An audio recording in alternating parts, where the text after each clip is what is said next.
E a gente viu na aula passada o que significa a membresia, dado o conceito bíblico. E hoje a gente vai falar sobre palavras que descrevem os membros da igreja. Então a gente tem falado que a igreja é composta por membros, que somos nós. Nós temos os dons que Deus nos dá e Ele dá dons diferentes para cada um, para que a edificação da igreja seja feita por esses dons diferentes. E a Bíblia, ele chama cada um dos membros da igreja por alguns nomes específicos. E esses nomes específicos têm um significado. E eu queria trabalhar com vocês hoje com isso.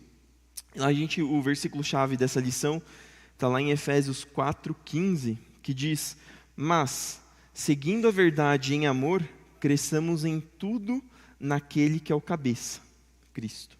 Mas, seguindo a verdade em amor, cresçamos em tudo naquele que é cabeça, Cristo. Amém? E eu queria, na verdade, ouvir de vocês a primeira coisa. Não sei se consegue colocar Acho que não, vou fazer aqui mesmo, só conversando mesmo. Queria que talvez vocês dissessem, não sei se consegui falar no microfone, mas o que para você significa a palavra cristão, ser cristão? Eu vou deixar sem microfone mesmo, eu escuto vocês e repito aqui para quem estiver ouvindo. Cristão, Cristo menor. Alguém mais? Tem alguma outra sugestão? O que significa ser cristão? Significa ser Cristo menor? Um Cristo pequeno, né? Seguidores de Cristo. Então, legal. O que significa ser irmão? No contexto de membros, né? Quando a gente descreve um membro como irmão, o que significa ser membro? Ser irmão?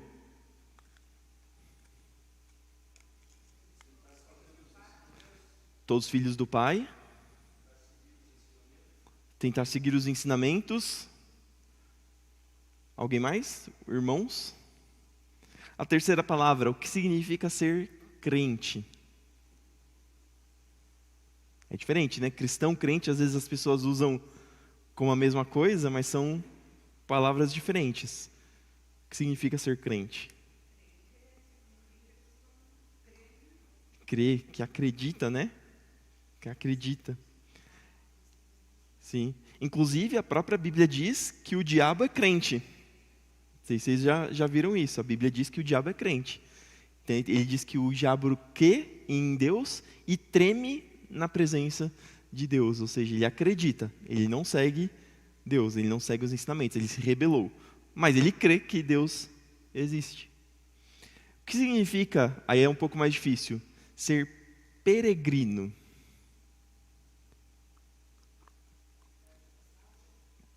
Estar de passagem. O que é um peregrino? Para quem talvez não tenha ouvido falar do termo.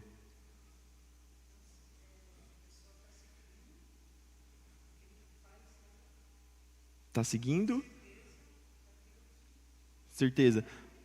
Peregrino, se a gente for ver, é uma pessoa que não tem um local fixo, né? A pessoa está sempre se movendo, então ela não fica parado em um lugar. Então o povo lá no Egito, ele foi peregrino, ou seja, ele não ficou parado em um lugar, ele estava sempre se movendo. E por último, o que significa ser servo? Servir, uma pessoa que serve. Alguma descrição um pouco mais que não use a palavra servir? Abaixo do seu Senhor. Estar à disposição. Legal.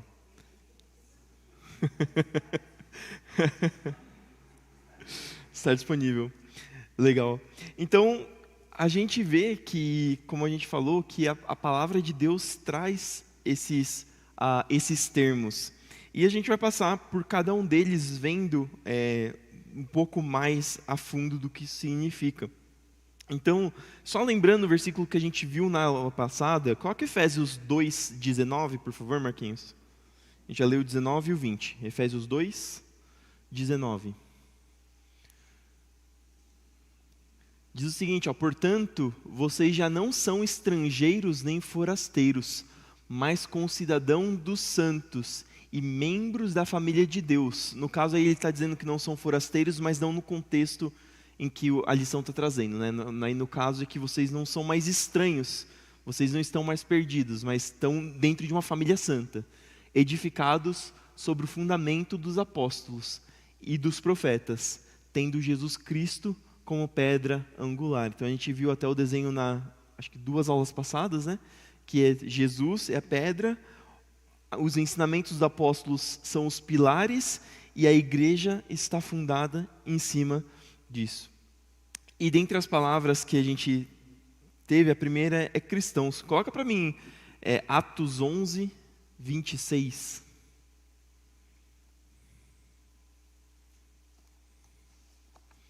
Atos 11, 26. Diz o seguinte, ó, quando o encontrou, levou-o para Antioquia.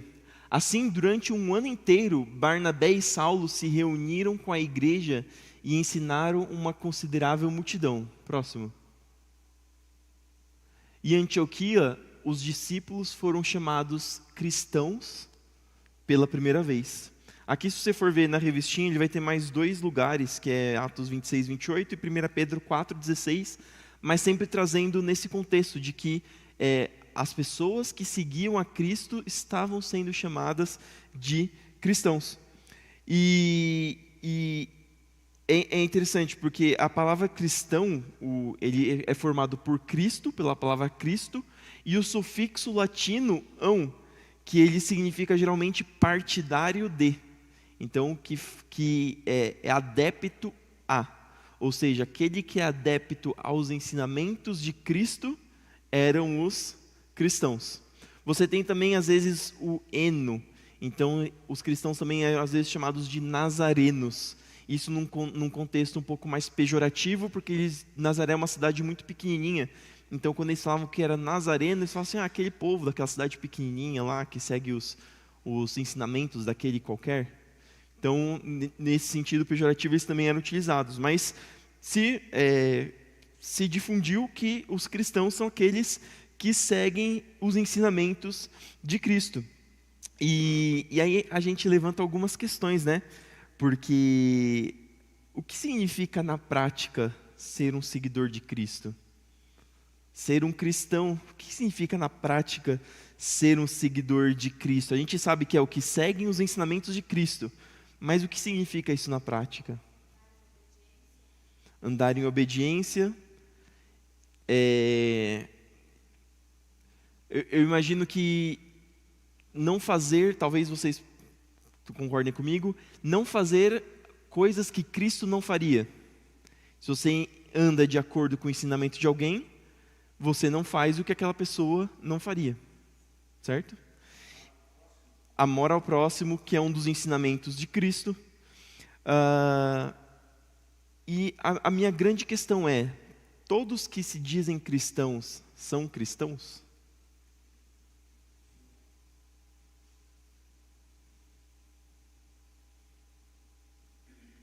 Todos que são cristãos, que se dizem cristãos, são cristãos? Eu diria que não, e eu diria que isso é um dos grandes problemas da igreja atualmente. Porque existem várias pessoas que se dizem cristãos, se dizem seguidores dos ensinamentos de Cristo. E aí, quando você vai ver, a pessoa não é realmente um seguidor de Cristo. E a pessoa se sente enganada. E tem muitas pessoas que perderam a confiança na igreja, perderam a confiança no Evangelho, perderam a confiança em Jesus, não porque Jesus falhou com elas, mas porque pessoas que se diziam cristãs tomaram atitudes que não são dos ensinamentos de Cristo. E aí a pessoa fica machucada. E a pessoa desconta em Jesus, a pessoa desconta no Evangelho, a pessoa diz, odeio crente, quando na realidade ela está magoada com pessoas que não são verdadeiramente cristãs. É interessante que Paulo, nas palavras nas cartas dele, ele não utiliza o termo cristão. Ele utiliza o termo homens em Cristo. Homens em Cristo, assim como da mesma forma que diz que uma planta no solo. Ou seja, homens que estão enraizados em Cristo de forma que eles tiram o sustento, de modo que eles só estão de pé e são da forma que são por conta daquilo em que eles estão enraizados. E da mesma forma, a gente tem que ser o cristão. O cristão define isso. Nós somos daquilo que onde estamos enraizados. Somos verdadeiros cristãos quando nossas raízes estão realmente em Cristo. E a próxima palavra, eu ia falar de uma pergunta aqui, mas acabei já fazendo ela para vocês. A próxima palavra aqui que descreve são irmãos. Coloca para mim Filemon, é o capítulo 1, que só tem um capítulo, Filemon, o verso 15 e o 16 nós vamos ler. Filemon. Diz o seguinte, talvez ele tenha sido separado de você por algum tempo, para que você estivesse de volta para sempre. Só um segundo, espera, volta um pouquinho. Só dando contexto aqui, Paulo está escrevendo uma carta para Filemon, falando de um escravo, que era, acho que é Onésimo. Volta um versículo, por favor. O 14, mais um. Tem um versículo aí que diz Onésimo, não tem? Volta mais um. Qual que é? Só quero garantir que é o nome certo que eu vi. Achou aí o nome? Oi? Onésimo mesmo, né? Então pode ir pro 15. Então ele está falando do Onésimo, que esse escravo fugiu, e aí ele se encontrou com Paulo, ouviu a palavra de Deus e se converteu a Cristo. E aí olha o que Paulo fala para Filemon. Talvez ele tenha sido separado de você por algum tempo, para que você o tivesse de volta para sempre. Próximo. Não mais como escravo, mas muito além de escravo, como um irmão amado. Então, aqui Paulo está dizendo que mesmo aquele que tinha uma posição teoricamente muito inferior, lembrando que no contexto judeu os escravos tinham um contexto diferente do que a gente tem no contexto do colonialismo brasileiro, era diferente, era por conta de dívidas, era por um tempo limitado, tinham condições, tinha regras para quem tinha o escravo, do que eles poderiam fazer ou não com o escravo. Mas ainda assim, você tem uma pessoa que tinha uma posição inferior. E aqui Paulo está dizendo que não depende da posição em que você está, não depende das posses que você tem, não depende de quem você é. Quando nós estamos em Cristo, nós temos a mesma posição, nós somos todos filhos de Deus, nós somos todos filhos do Pai Altíssimo.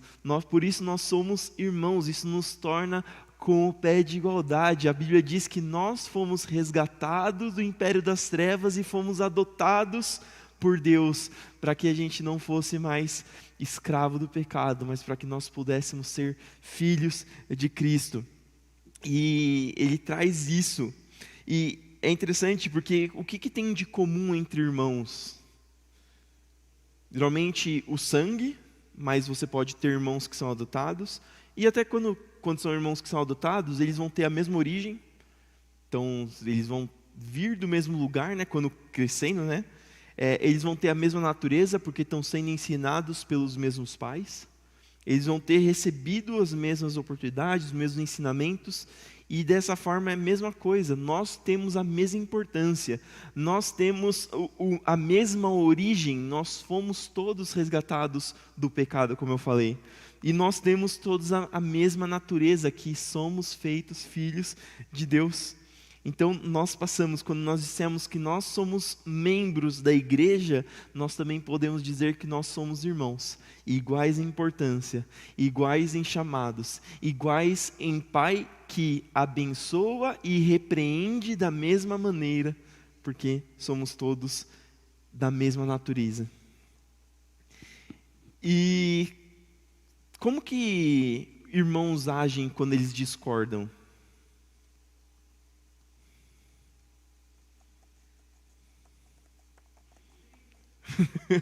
Briga, mas se for simples só brigar, talvez possa até ter uma Irmãos, aqueles que muitas vezes brigam, mas quando precisam do outro, eles estão lá juntos. É aquele mais, eu brigo com meu irmão, mas só eu brigo com meu irmão. Você não briga com meu irmão. E se você brigar com meu irmão, eu brigo com você. Não é assim? Como que os irmãos fazem quando eles precisam de ajuda?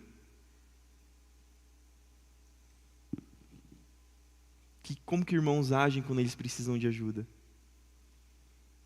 Eles se ajudam, né? Às vezes você sacrifica um pouco de você mesmo para você ajudar aquele irmão. Quando seu irmão ficou no hospital, Maria, o que você fez ou deixou de fazer para que você pudesse estar com ele?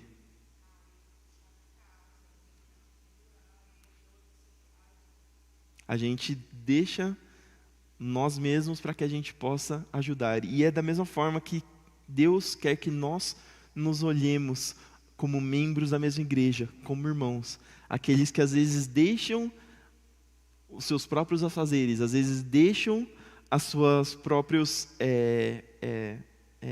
talvez gostos, vontades, para que a gente possa ajudar aquele irmão que está necessitado. Como que os irmãos agem quando outro irmão está triste?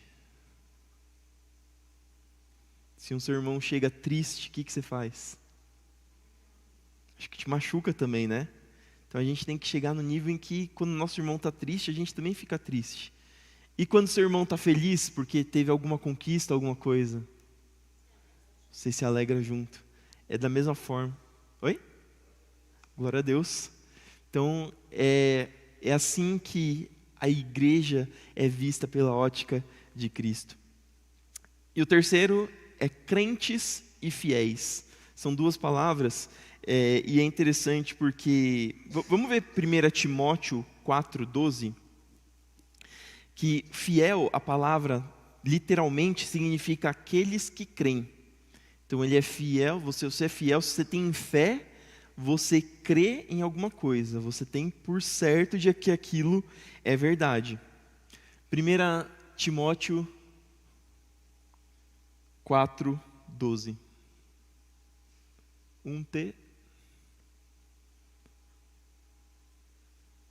Timóteo 4,12. Diz o seguinte: ninguém o despreze pelo fato de você ser jovem. Paulo enviando uma carta para Timóteo. Mas seja um exemplo para os fiéis na palavra, no procedimento, no amor, na fé e na pureza. Então, só de novo, porque a gente vai analisar esse versículo. Ninguém o despreze pelo fato de você ser jovem, mas seja um exemplo para os fiéis, para aqueles que creem, na palavra, no procedimento, no amor, na fé e na pureza. É interessante, porque quando você se torna um exemplo, é difícil você se tornar um exemplo só por falar, né? Quando você é um exemplo porque alguém vê as suas atitudes, confia ou talvez admira as suas atitudes e tenta copiar. Você não consegue copiar uma pessoa que não faz alguma coisa, certo? Então, quando ele diz aí que torne-se o padrão, torne-se aquilo que as pessoas olham e querem copiar, ele está falando de uma expressão visível. Ele está falando de alguém que possa ser copiado. E aí ele fala sobre 5 coisas em que Timóteo tem que ser o padrão e, da mesma forma, nos chama como cristãos a sermos o padrão. A primeira delas é ser o exemplo na palavra. Ou seja, na nossa forma de falar e até na nossa conversa diária. Ou seja, nós temos que ser o molde para as pessoas que nos olham como a forma que a gente conversa. Então, que tipos de palavras que a gente tem que ter na boca? Ou que tipo de palavra que a gente não deve ter na boca? Oi? Palavras de maldição. Aí a palavra de Deus, se a gente for ver os versículos, eu vou pular rapidinho aqui por conta do tempo, mas vocês podem ver.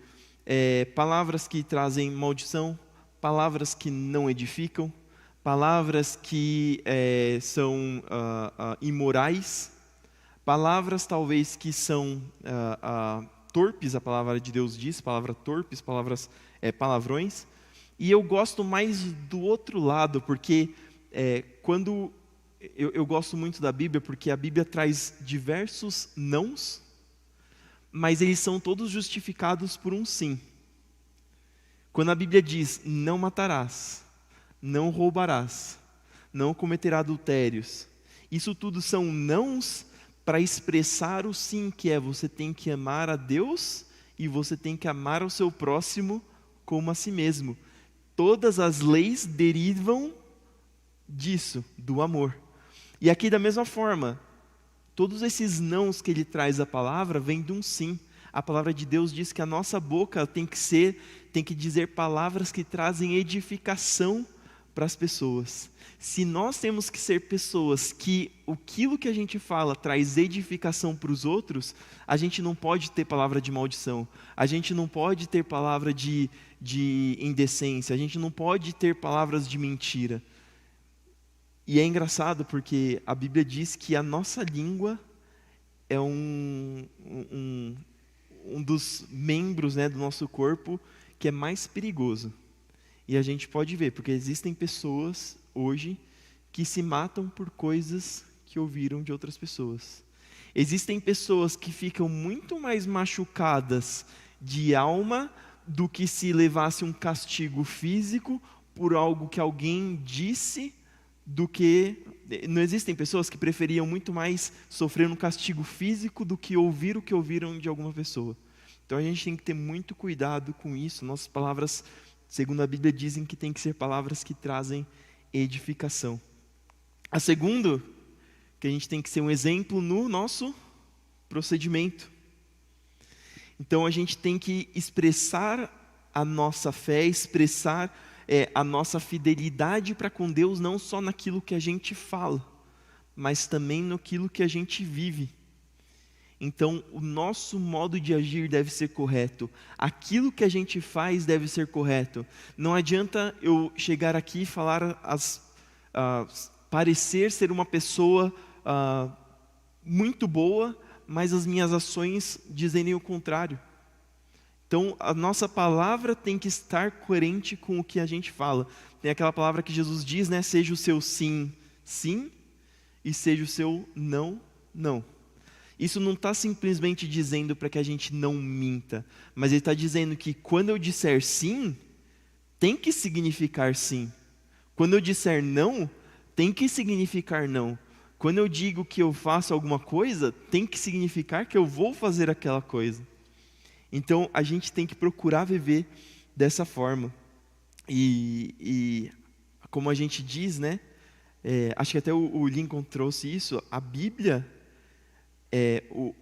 na verdade, tem muitas pessoas nesse mundo que nunca vão ler a Bíblia física, mas eles vão ler a Bíblia que você é na vida dessas pessoas. Então, nós somos a única Bíblia que muitas pessoas vão ler. Será que a nossa vida está fidedigna com o que está escrito aqui na palavra? Aí a outra parte que a gente tem que ser o exemplo no amor. E o amor, a gente acabou de falar, que é a linha mestra do cristianismo. O cristianismo está baseado no amor. O amor a Deus e o amor ao próximo, assim como nós nos amamos. Isso é um farol que nos guia para onde a gente precisa ir, para as nossas atitudes. E tudo que a gente for ver na palavra de Deus, nós vamos ver que está baseado no amor.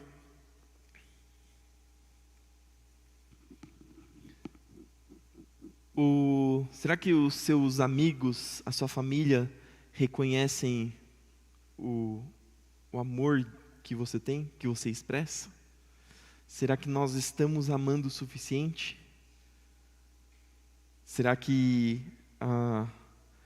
nós precisamos exercer um pouco mais? Lembrando que o amor que a Bíblia diz não é algo que você sente, é algo que você exerce.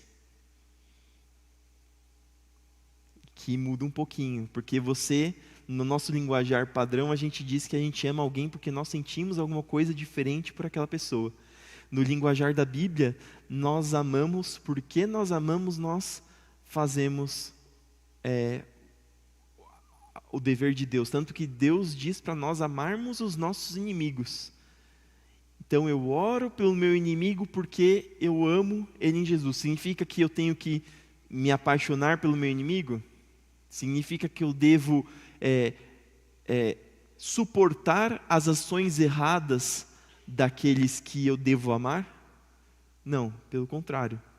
Porque eu amo e porque eu amo em Cristo e porque eu quero que Cristo se manifeste na vida dessa pessoa, que às vezes a gente corrige, que às vezes a gente exorta, que às vezes a gente diz palavras que podem até parecer duras, mas que são para o crescimento da pessoa. A gente não diz sim sempre para os nossos filhos. Às vezes a gente precisa dizer um não, e não porque nós não amamos. Pelo contrário, porque nós amamos, que às vezes nós temos que dizer não. Nós temos que ser exemplos na palavra, no procedimento, no amor e na fé. E na fé, no sentido de na doutrina da igreja. Porque eu posso ser uma pessoa não crente, mas que fala a verdade. Eu posso ser uma pessoa não crente que tem um linguajar bonito. Eu posso ser uma pessoa não crente em que minha conduta ética e moral se alinha à ética moral do cristianismo, e ainda assim não acreditar. Mas tem algumas coisas que nós fazemos por conta da nossa fé. Tem algumas coisas que nós fazemos porque nós cremos em algumas doutrinas. Então, por exemplo, nós nos batizamos porque nós cremos que Jesus mandou nos batizar. Nós fazemos a ceia, nós ceiamos entre irmãos, nós celebramos a ceia do Senhor porque o Senhor mandou a gente ceiar. E dessa forma nós temos que ser exemplos. Nós nos reunimos entre irmãos porque o Senhor mandou a gente nos reunir entre irmãos. Então, quando alguma pessoa te vê, será que ela só te vê como uma pessoa boa? Ou será que ela te vê como um seguidor de Cristo? Entenderam a diferença?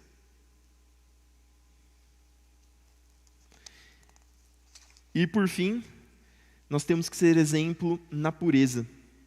E é interessante que pureza, quando pensa em pureza, não sei o que vocês pensam quando fala de pureza. Algo que você mistura. Alguma coisa, mas só ver se eu tenho a cabeça muito fora da caixa. Eu pensei em metal. Não sei se vocês pensaram nisso também. Anda na verdade. Mas eu pensei em metal mesmo, quando eu falo assim, pureza. Eu pensei em metal, sei lá, será que esse metal aqui está puro? Qual que é o nível de pureza desse metal? Significa que ele não está misturado, que nem a Maria falou.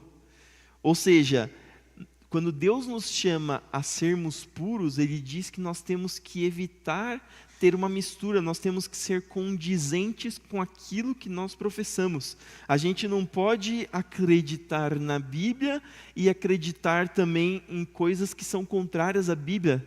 Isso traz impureza, isso traz conflito. Tem a palavra que diz que nós não podemos servir a dois senhores, porque ou amaremos um e desprezaremos ao outro, ou obedeceremos um e não obedeceremos ao outro.